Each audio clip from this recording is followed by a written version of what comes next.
Hello, my name is Kofi. Through my consultancy Etuya Associates, I provide incubation and mentoring support for innovators and startups and in SMEs to help develop clean technologies for use in developing markets, currently Sub-Saharan Africa and Asia. I previously started up a company that was eventually acquired by a larger organization in the Middle East. Here are my 3 emotional intelligence tips for startups. First of all, I'd say look after yourself. Take care of yourself. I recommend practical habits in your daily routine to boost your health and well-being, like regular physical exercise, a walk, a run, a session in the gym. Connect with nature, be it with greenery or with water, a walk in the park, that sort of thing. Look after your nutrition and get enough rest. Neurologists say that exposure to daylight from a walk in the morning will boost your brain function and boost your creativity, and this is generally good for your well-being. So look after yourself. You are your most important asset, especially in a startup organization. My second tip would be how you relate to your team within your organization. It is essential to understand the cultural dimension of your team, your colleagues, to successfully relate to each other and develop a productive working relationship. I myself am a trustee for an environmental NGO with an organizing team based all over the world. And I recently was in a planning video conference with 10 team members from at least 6 nations, ranging from across North America, the UK, Europe, West Africa, and the Middle East. So this was a potentially fraught conversation with lots of complexity, and it did turn out to be exactly that.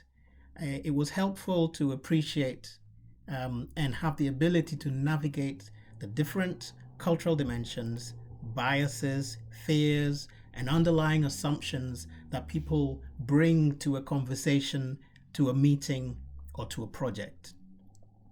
It became essential then, in that situation, to seek clarification in order to uncover any such assumptions and biases. And I find it very helpful.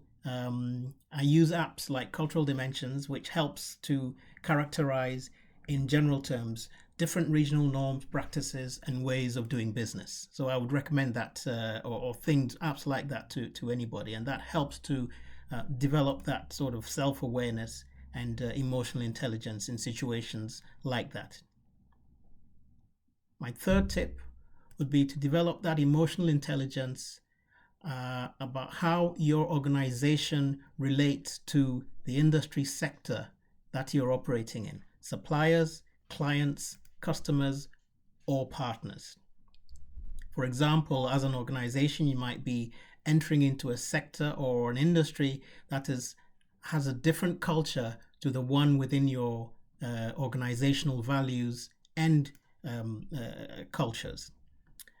For example, I was running the project office for a small German family-run company that was delivering all the maintenance workshops for a new mega airport in the Middle East. At the time, construction contracts on projects of this nature in the region were quite adversarial. And we were soon being threatened with penalties and payments being preemptively withheld. And this was a problem. Again, it became essential to remember the company values: collaborative, competent, and relationship focused. And in that context, then to develop appropriate and often robust responses to the client's project managers. This awareness gave us the confidence that we needed, which meant we were able to cushion the impact of the aggression from the client, a large client, protect our existing relationships with our suppliers, and deliver our part of the project successfully.